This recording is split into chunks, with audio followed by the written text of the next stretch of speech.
मांगी हिफाजत और मिली लाठियां।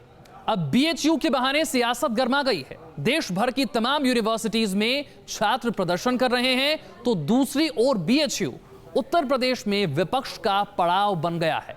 छात्राओं पर लाठीचार्ज का मामला कैसे तूल पकड़ चुका है, आइए देखते हैं। हम लोगों का सिंपल डिमांड था कि एक सिक्योरिटी, वो भी आपकी रिस्पॉन्सिबिलिटी है, मुझे देनी चाहिए। में कैंपस से पूरी लाइटिंग होनी चाहिए, सीसीटीवी कैमरा होना चाहिए। बहुत सा ऐसा एरिया है जहाँ अंधेरा छाया रहता है, ऊपर से जंगली इलाका समथिंग ऐसा दिखता है हमें। गलत तो है, छात्राओं पे लाठीचार्ज एकदम गलत है। रात में नहीं, जिसने भी ये आदेश दिया है उन पर कार्रवाई की जाए। चप्पे चप्पे पर पुलिस का पहरा, छावनी बना बीएचयू। देश की सबसे प्रतिष्ठित यूनिवर्सिटीज में से एक बीएचयू संगीनों के साए में है। छात्राओं पर हुए लाठीचार्ज से पूरी यूनिवर्सिटी आग बबूला है। लाठीचार्ज की टीस स्टूडेंट्स को रह रह कर साल रही है और उनकी जुबान पर बस एक ही सवाल है, इतनी बर्बरता क्यों? झूठ बोल रहे हैं, मीडिया के सामने आके वीसी झूठ बोल रहा है, कह रहे हैं कि लाठीचार्ज हुआ ही नहीं है, जबकि एक्चुअली में लाठीचार्ज हुआ, पूरा प्रूफ है। हमारी जेन्युइन डिमांड थी और हम बहुत शांतिपूर्वक कर रहे थे। युवा सियासत बेशक न करें, लेकिन ये तो सब जानते हैं कि नौजवान सियासत की धारा बदलने का मादा रखते हैं। इसलिए अब बीएचयू सियासत का केंद्र है। कांग्रेस तो पहले से ही मुस्तैद थी, अब समाजवादी पार्टी ने भी लाठीचार्ज के खिलाफ मोर्चा खोल दिया है। समाजवादी पार्टी के कार्यकर्ता बीएचयू पहुंचे और कैंपस में दाखिल होने की कोशिश करने लगे तो पुलिस वालों ने उन्हें रोक दिया। ये प्रधानमंत्री का क्षेत्र, प्रधानमंत्री यहाँ खुद आए, मुख्यमंत्री यहाँ खुद आए, देश के इतने बड़े बड़े जिम्मेदारों पर पदों पर बैठे हुए और प्रदेश के पद पर बैठे हुए, और छात्राओं के साथ इतना बड़ा हादसा हुआ। कोई भी अभिभावक ये बीएचयू में दाखिला कराने से पहले सोचेगा कि समाजवादी पार्टी इस आंदोलन को अंतिम दौर तक पहुंचाएगी और इनके खिलाफ कार्रवाई करेगी, उसके लिए कुछ भी करना हो। सियासत गर्म है तो दूसरी ओर प्रशासन भी मुस्तैद नजर आ रहा है। बीएचयू में लाठीचार्ज के मामले में एडिशनल सिटी मजिस्ट्रेट प्रथम को हटा दिया गया है, तो लंका इलाके के थानाध्यक्ष को लाइन हाजिर कर दिया गया है। भेलूपुर के सीओ को भी हटाया जा चुका है और करीब 1000 अज्ञात छात्र छात्राओं के खिलाफ एफआईआर दर्ज की गई है। यूनिवर्सिटी प्रशासन मामला शांत होने का दावा जरूर कर रहा है, लेकिन हकीकत में ऐसा नजर नहीं आ रहा। फिलहाल तथ्यों की छानबीन की जा रही है, सिक्योरिटी प्लान को रिविजिट किया जा रहा है और अपने सीसीटीवी कैमरा जो हमारे यहाँ पहले से ही लगाए जा रहे थे उनमें और थोड़ी तेजी लाई जाएगी। जहाँ कहीं स्ट्रीट लाइट में कमी ध्यान में आएगी और जहाँ बताई जाएगी वहाँ पर भी उसकी व्यवस्था ठीक की जाएगी।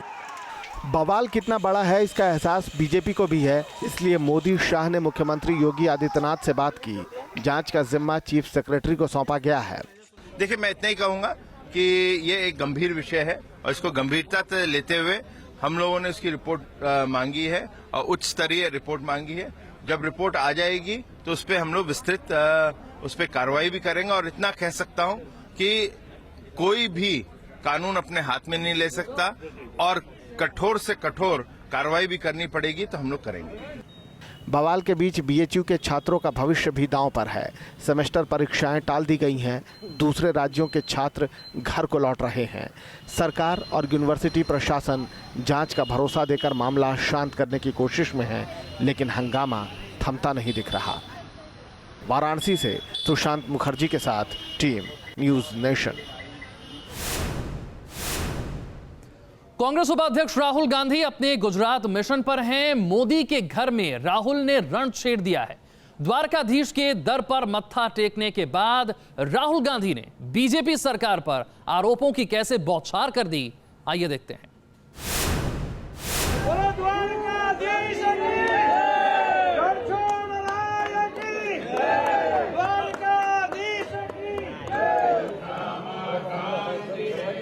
कभी मंदिर गए, कभी बैलगाड़ी पर बैठे और फिर बीजेपी सरकार के खिलाफ मोर्चा खोल दिया। हर नेता कहता है कि किसान ने अपना खून पसीना दिया, मगर जब किसान की मदद करने की बात आती है तो फिर सब शांत हो जाते हैं, एक शब्द नहीं निकलता है। अमेरिका में राहुल ने जो आक्रामक अंदाज दिखाया वो गुजरात में भी जारी है। गुजरात में चुनाव की तैयारियां तेज हैं। तारीखों के ऐलान से पहले ही किलेबंदी शुरू हो चुकी है तो राहुल ने भी मोर्चा संभाल लिया है। वाघेला की बगावत के बाद कांग्रेस में नेतृत्व का संकट है तो राहुल अपने सियासी वार से उस कमी को पाट देना चाहते हैं। पूरे हिंदुस्तान में बीजेपी की सरकार ने 1 लाख युवाओं को रोजगार दिलवाया। अब देखिए, हर रोज 30,000 युवा, नए युवा रोजगार ढूंढने के लिए निकलते हैं। हिंदुस्तान की सरकार उसमें से सिर्फ 400 लोगों को रोजगार देती है। किसान और युवाओं को रोजगार, इन दो सियासी तीरों से राहुल बीजेपी को घायल करने में जुटे हैं। हालांकि गुजरात के मुख्यमंत्री को एक बार फिर बीजेपी की जीत का भरोसा है। कोई इसका मतलब नहीं है और जो बातें कर रहे हैं, युवाओं को रोजगार देने में गुजरात नंबर 1 है। पिछले 14 साल से 10 साल यूपीए का और 3-4 साल हमारा, सेंट्रल गवर्नमेंट के जो रिपोर्ट है कि जितनी रोजगारी क्रिएट पूरे देश में होती है उसमें हाईएस्ट रोजगारी गुजरात क्रिएट करती है। राहुल गांधी का 3 दिन का गुजरात दौरा कई मायनों में खास है।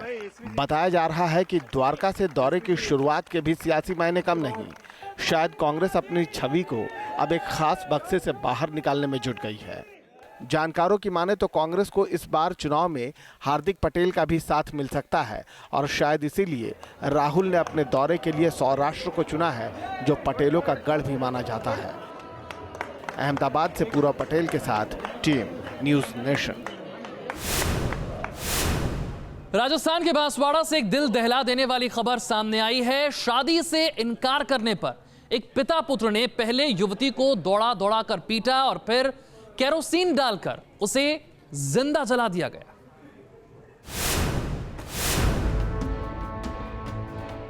नजरें झुकाए थाने में खड़े ये वो आरोपी हैं जिन पर लगा है हैवानियत की हद पार करने का आरोप एक युवती को जिंदा जला देने का। बांसवाड़ा में हुई इस दिल दहला देने वाली वारदात से लोग सख्ते में हैं। बताया जा रहा है कि लड़की का कसूर बस इतना था कि उसने युवक के शादी के प्रस्ताव को ठुकरा दिया था। इस बात को लेकर युवक और उसके पिता ने पहले लड़की के साथ मारपीट की और फिर केरोसिन छिड़ककर आग लगा दी। उदयपुर से उसका बयान लिए गए। उसने अपने बयान में ये बताया कि वह करीब रात्रि के 9 बजे गांव के बाजार में सामान लेने गई थी। वापस आते हुए उसी के मोहल्ले के रवि द्वारा उसको रास्ते में रोका गया, उसके साथ में मारपीट की गई और उसके ऊपर केरोसिन डाला गया। पुलिस के मुताबिक बांसवाड़ा के ईसरवाल गांव में एक लड़की बाजार से घर लौट रही थी। तभी उससे एक तरफा प्यार करने वाले गांव के ही एक युवक रवि और उसके पिता चंदू ने लड़की पर जानलेवा हमला कर दिया। दोनों ने पहले लड़की को सड़क पर दौड़ा दौड़ा कर बेरहमी से पीटा और फिर उसके शरीर पर केरोसिन छिड़ककर आग लगा दी। गंभीर हालत में लड़की को जिला अस्पताल ले जाया गया, जहां से उसे उदयपुर रेफर कर दिया गया था। पीड़ित लड़की के पिता ने बताया कि आरोपी चंदू लंबे वक्त से उनकी बेटी का पीछा कर रहा था और उसे परेशान कर रहा था। ने क्या इस चोरी को 4 सिरा कर रहा है, कब से लगभग। अब चोरी चाहती नहीं है, चोरी कह दी मेरे सामने देख मत हमें दे। काम पे जाती है, सदर थाना में गई थी एक बार, इसमें मार के फिर वापस लाया। पुलिस ने इस मामले में FIR दर्ज कर दोनों आरोपियों को गिरफ्तार कर लिया है और आगे की कार्रवाई में जुट गई है। Team news nation.